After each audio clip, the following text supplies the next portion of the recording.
Қашан мен өмір нағашылар көрем осы жиен үшін жан салып атамыз ағай. Біздің міне керемет осы ортамызда Жанғали мен Перизат үйленді. Құдай қаласа 9 ай 10 күннен кейін дүниеге ұл келеді көке. Ұл келеді. Немесе қыз келеді енді білмеймін ғой, келеді ғой. Аха. Ұл келеді, ұл. Сол ұл ертең биіктен көрініп мықты азамат болса, Нұржан көкем мақтанады. Менің балам, менен шыққан, сиқымның баласы, Жанғалиыма ұқсаған. Ой, Айжан апам жылай айтады, менікі. Бала жақсы болса, алас-талас болады, менікі болады. Жаман жағы кеп қалса не дейді көке? Нағашына тартқан ғой, нағашына деп, нағашқа аламды сақылтыс бере саламыз ағайын. Дегенмен де қазақ айтады, үйдің жақсы болуы ағашынан, баланың жақсы болуы нағаштан. Абылай ханды хан көтерген нағашылар, құлагерді құлын кезінде сыйға тартқан нағашылар, балуан шолақты балуан қылған нағашылар, Нұржанды Нұржан қылған нағашылар, Айжанды Айжан қылған нағашылар, Жанғалиді Жанғали қылған нағашылар. Шапыл оқып қойыңыздар. Шәні мақтасаңыздар оқып қойыңыз нағашылар. Ал нағашыларға бір әуенді арнайық, сосын бар аттарыңыз атайым әзірге отыра беріңіздер. Нағашылар қанекей жібер.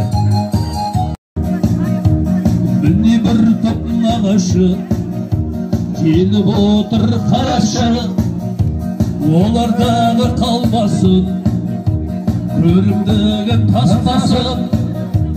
Осы тойда қуанып нағашылар шаттансын, мақтансын.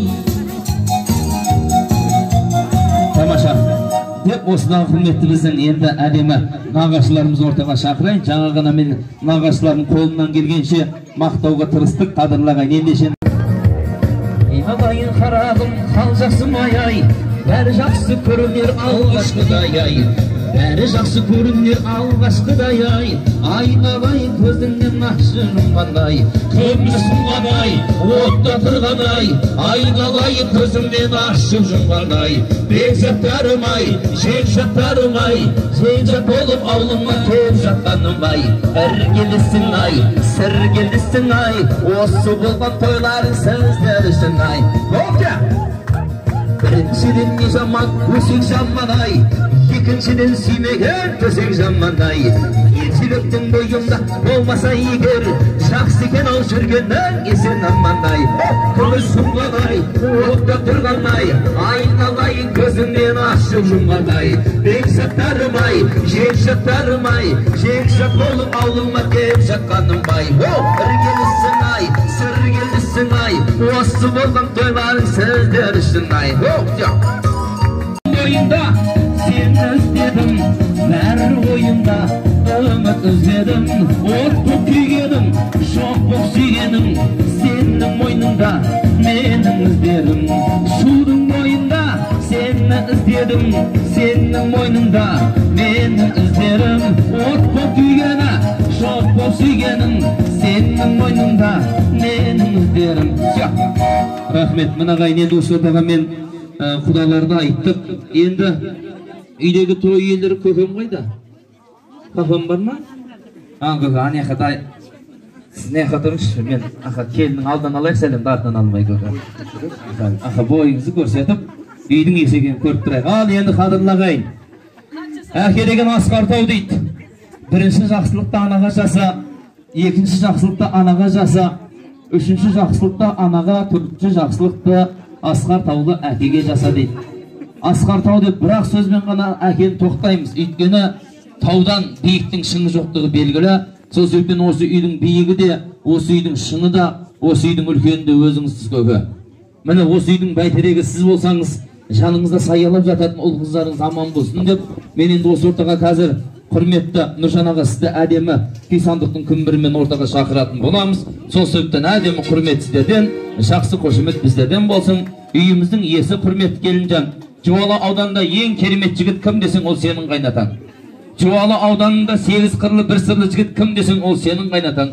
Жуалы ауданында өте керемет ақкөңіл жігіт кім десең, ол сенің қайнатаң. Жуалы ауданында байқуатты жігіт кім десең, ол сенің қайнатаң. Жуалы ауданында ең әйелі сұлу адам кім десең, ол сенің қайнатаң ағайын. Міне сол себептен Нұржан аға енді әдемі әуенменен дайын болыңыздар, ортаға шақырамыздар. Жібер көке.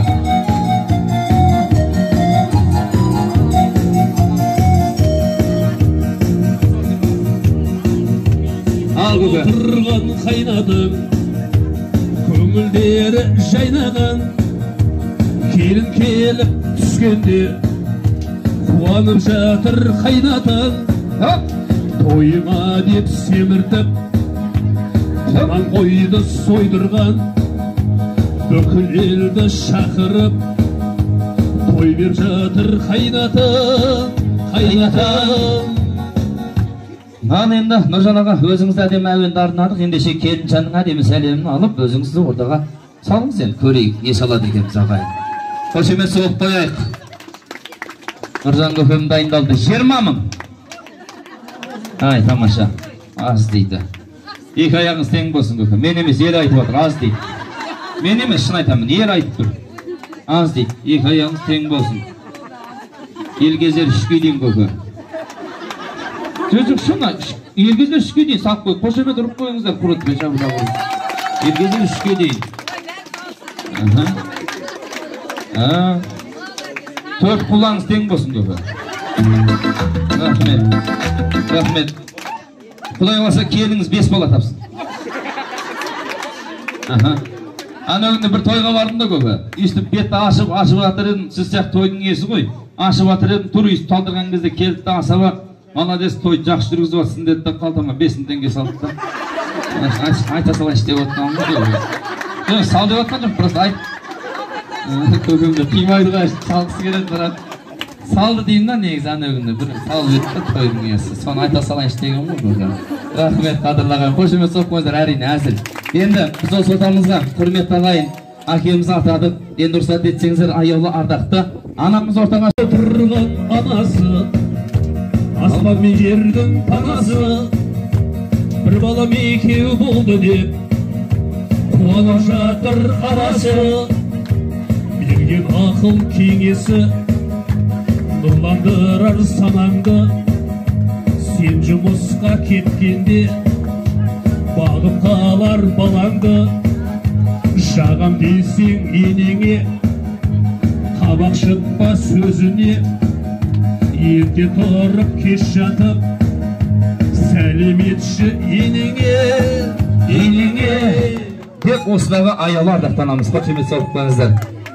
Ай, тамаша. Аз ба? Ағаштарым, ана сіңіріңіз ғой, бәрін бүттір көрдім да. Көкемді аямай салдыр, сізге біреу салса жетеді дейді. Екі аяғыңыз тең болсын есінші. Кенетсіздіңкі, бала туған сіз, келінді алып атқан сіз, келінді жұмсайтын сіз. Шабыла қарай, рахмет. Енді мен келіңіз, ортаға мен екеуіңізді шақырайын, келіңіздер. Менің ағам керемет, бұдан артық не керек, қамқоршымыз болып жүр, бұрын себелеп. Жеңешемді сыйладым, өзі жұртқа сыйлаған, ағам барда ағайын, неге қиналам? Қошемет! Менің ағам керемет, бұдан артық не керек, қамқоршымыз болып жүр, бұрын себелеп. Жеңешемді сыйладым, өзі жұртқа сыйлаған, ағам барда ағайын, неге қиналам? Ағам барда ағайын, неге қиналам? Жаным, рахмет. Қошемет соғып қойыңыздар. Шарықтар ұнамай жатса жезденің құлағын кесіп алып қал деген әзілдер де бар екен мына ағайын. Енді мен бұл әпкені шақырып отқан себебімді айтайын. Әпке деген кісі мынау жезденің үйінде жүрсе де өзінің елін ешқашан ұмытпайды. Осы бүгінгі біздің Жанғалидың үйінде жаны түгілі малы ауырып қалса соны уайым қылатын әпке қашанда. Ертесі күні ағызманда бәй Жанғали кешегі анау ауырып тұрған малың аман ба деп амандығын сұрап отыратын әпке. Жанғалидың үйіне қонақ келсе қонағын күтетін әпке, дастарханын жайнатып жарқырататын әпке, қазанын бұрқыратып қайнататын әпке, құдаларды күтіп алатын әпке, құдаларды күтіп алып шығарып салатын әпке, құдалар қайтқан соң 5-6 пакетпен қайтатын әпке дейді. Жанашыр әпкелер қадірлі ағайын. Енді мен әпке жезде дегеннен кейін бір рет салдырған маз болады деп 2 рет салдырғым келіп тұр сізге. Тағы да бір сақ қойыңыз, әпкесіз ғой қашанда. Енді жезде мұрсат берсе сала беріңіз. Бар ма?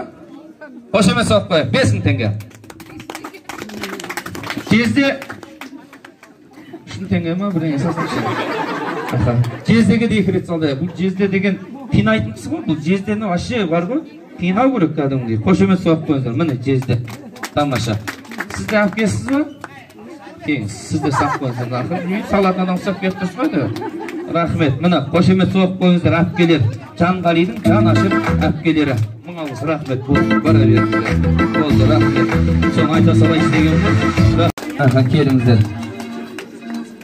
Jolaman Ergeldi, Jaslan, Serik. Gündeydi. Almatdan kelgan Jomart, Dimash, Bagdavlet var mı? Bärini atalım mı? Rahmet. Rahmet. Berekelde meni qadırlagayın dostlarını atadık. Endi kelincan atalmay kalgan kişiler olsa, solarga bir iyi çalem saq qo'yingizlar, bo'ldi. Aha, qizdan ketib aq bo'ldi. Aqdan ketib ko'k bo'ldimi, sonda ne bo'ldi? Aslında göreceğiz işte. Oldu. Al endi ağayın, qo'shimcha so'rayın, kelinin betini aşayık, anaki göreyik. Xudoy. Mana kelinin beti açıldı. Endi men oramalda ırımdagım kelip tur. Jo'q, men so'rayın birinchi. Balam 30ga kelip, Xudoy qilasa, uydagi tapқан табысының барлығын алып, uydagi papam мен маманың қалтасына салмай, kelinin қалтасына салуға Bundan ne ayıttır ya? Aferin ne görürsün? Tınlasay, сұрақты tınlasay. Tapқан табысыңның барлығын дейін, tapқан табысыңды. Анау әкең мен шешеңе бермей келінің қалтасына салып беруге? Қарсы ма? Шақпала қалып, бәсі? Түсінбей қал, сұрақ түсінбей қал. Ал, келін жан сізге сұрақ. Құдай қаласа үйдегі папамыз бен мамамызға адал қызмет жасауға? Aferin. Жан, міне қошемет соғып қойыңыздар. Ал, Жанғали, тағы да сұрақ. Қолтық сүйеп тұрған екі жеңгеге осы беташардан кейін барып бір қалат алып беруге? Aferin. Екі сұрса болып қалды кәдімгі. Тамада рахмет кәдімгі. Ал, Жанғали, ең соң сұрақ.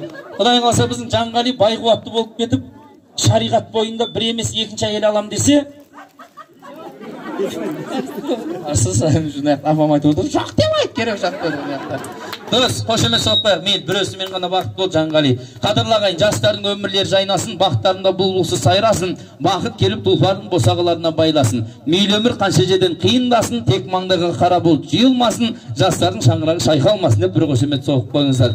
Қыз киіктен ал жігіт қақпан шығар, қақпаны сол киікті қаққан шығар, ішінен ақын шыққан, батыр шыққан, сиқмелі алталашқан мақтан шығар. Бүгінде Жанғали үйленді деп, қыз біткеннің барлығы үйленді жыламсырап жатқан шығар. Шынымен ғой, салататын жігіт қой мұны. Құдай қаласа бақытты болыңыздар, тұғырларыңыз биік болсын. Енді осы жерде сіздерге арнайы шақырып отырмыз. Көкеміздің тамаша бір батасын алып алайын. Келіңіз көке.